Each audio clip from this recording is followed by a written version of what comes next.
While we were on our road trip, we stopped in Austin, Texas, and we had to see the Driskill Hotel for ourselves. This is a gorgeous building, as you can see from the outside. It's a 4-story Romanesque style hotel. It was built by Jesse Lincoln Driskill in 1886 at a cost of $400,000. Some consider this to be the most haunted location in Austin, if not Texas.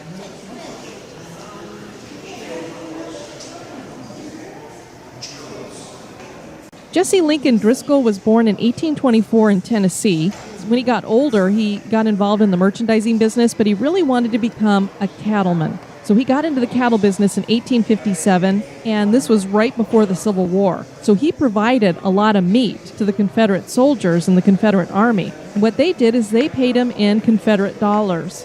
So you can imagine when the war ended and the Confederates had lost, Driskill's money that he had gotten from them was worthless. But he was persistent and he managed to build back up his herds, and he became a well-known cattle baron and very wealthy. He purchased the land where the hotel sits here at the corner of Brazos and Pecan, which is today now known as 6th Street. And it was this entire city block that he bought, but it was here on the corner where he's going to build the hotel that would become known as the finest hotel south of St. Louis. He did really well with it for a couple years, and then his cattle business got hit hard. A late spring freeze on the northern plains killed off most of the cattle that he had. It just devastated his finances and basically killed his fortune.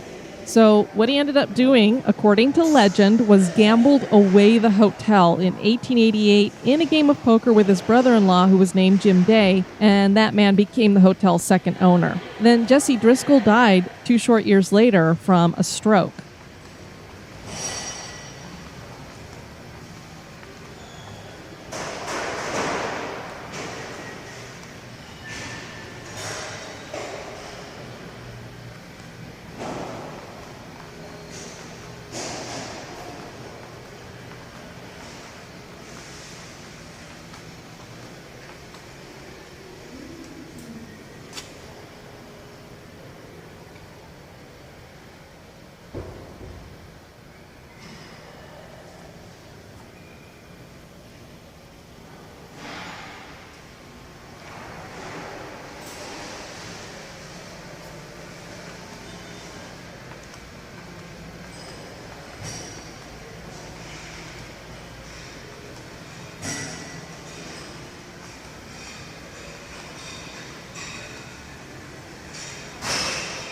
Here is the Maximillian Room. This was originally the men's smoking lounge. All around on the walls, you can see that there are these beautiful mirrors. There are 8 of them in total, and they were bought in the 1930s from an antique shop in San Antonio. These mirrors were originally intended to be a gift for Empress Carlotta, and she was the wife of the Emperor of Mexico, Maximillian I, for whom the room is named. He bought these mirrors to give to her. They're made of gold leaf, sterling, and crushed diamond. But unfortunately, Benito Juarez had become the president of the Republic of Mexico, and he had the emperor captured in 1887 and executed. So Empress Carlotta ended up having to flee and leave behind all of the homes and the belongings, and they were looted. Carlotta had been a Belgian princess before she was the Empress of Mexico, so she more than likely headed back to Belgium. She was very heartbroken. Her mental state rapidly declined. She finally died from pneumonia when she was 86 in 1927. And for some reason, it would seem that Carlotta is connected to those mirrors because people claim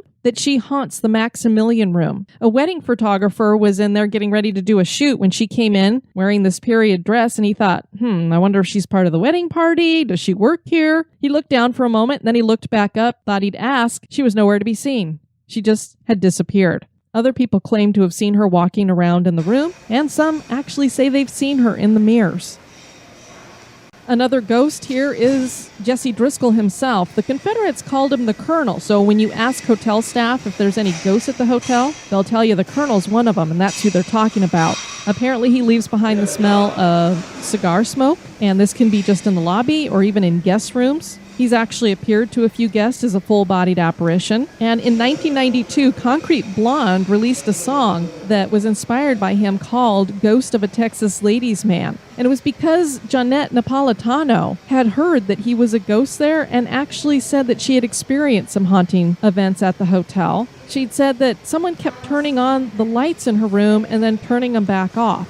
Now, the drummer for Concrete Blonde was hanging out in the hotel bar with the drummer for Sting, and it was Sting's drummer that told the drummer for Concrete Blonde, "Oh, that's an interesting story, because I heard the same thing from another woman. She'd had the lights coming on and off in her room as well, couldn't explain it, but she also got grabbed by something she couldn't see." So I guess Johnette got lucky that she didn't get grabbed by anything. Another singer who's had experiences here is Annie Lennox of Eurythmics. They were on the road performing, and they decided to stay at the Driskill, and she had laid out 2 dresses, and she wasn't sure which one she was going to wear for their performance. She thought, well, I'll go and take a shower, and then I'll come back and decide which one I want to wear. Takes her shower, comes back out, finds only one of the dresses on the bed. She's looking all over for it. She finds it hanging in the closet. Now, she has not unpacked her suitcase of anything other than these 2 dresses. She certainly didn't put it in the closet. So she can't figure out, why is this dress in the closet? But she decided to take the spirit's advice and wear the dress, and so that's the dress that she wore for the concert. Room 525 has a story about 2 brides that were heartbroken in there that have committed suicide 20 years apart from each other. We weren't able to find any true stories to back that up or articles in newspapers, but there are people who report that strange things do happen in Room 525. They hear women crying, they see full-bodied apparitions. So, are there brides haunting the place? We don't know for sure. Another famous ghostly tale claims that in 1887, a senator's 4-year-old daughter, who was named Samantha, was playing with a ball on that main staircase. Not a very safe place to be playing ball. She tripped and fell to her death all the way down to the marble floor below. And there are people who claim to hear children's laughter and what sounds like a ball bouncing near those stairs. Here in the lobby of the Driskill Hotel is a huge portrait of Jessie Driskill. It was painted by W.H. Huddle, who is very well known for the portraits that he made of famous Texans. One of those is Davy Crockett. That portrait used to be on display at the Alamo, but it was removed for fear that it might be destroyed in a fire. An interesting fun fact for everybody about this portrait: there's a connection to a portrait of General Sam Houston. Huddle liked to paint his portraits from life, so he would hire models to pose for him. He didn't like this particular model's hands who was posing for Sam Houston, so he asked Driskill to step in, and he used Driskill's hands to model Sam Houston's hands.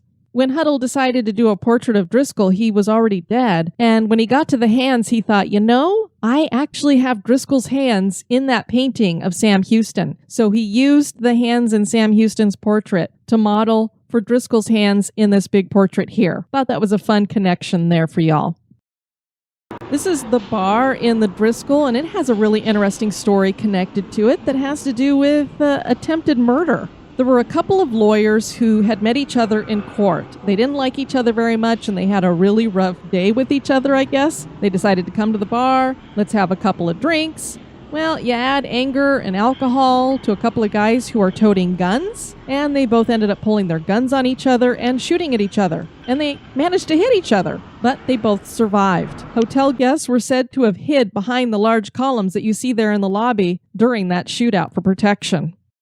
The Driskill Hotel is just beautiful. It stands as an everlasting landmark here in the capital of Austin, and we're really glad that it was saved from the wrecking ball, not only to keep these ghost stories alive, but it just is a gorgeous building, as you can see from the tour that we gave you of the inside. Just beautiful marble columns, marble floors. There's some taxidermy on the walls. Carpets bear emblems of different cattle brands. The chandeliers and lights were just gorgeous and amazing to us, made from all different kinds of stained glass. It's definitely gorgeous.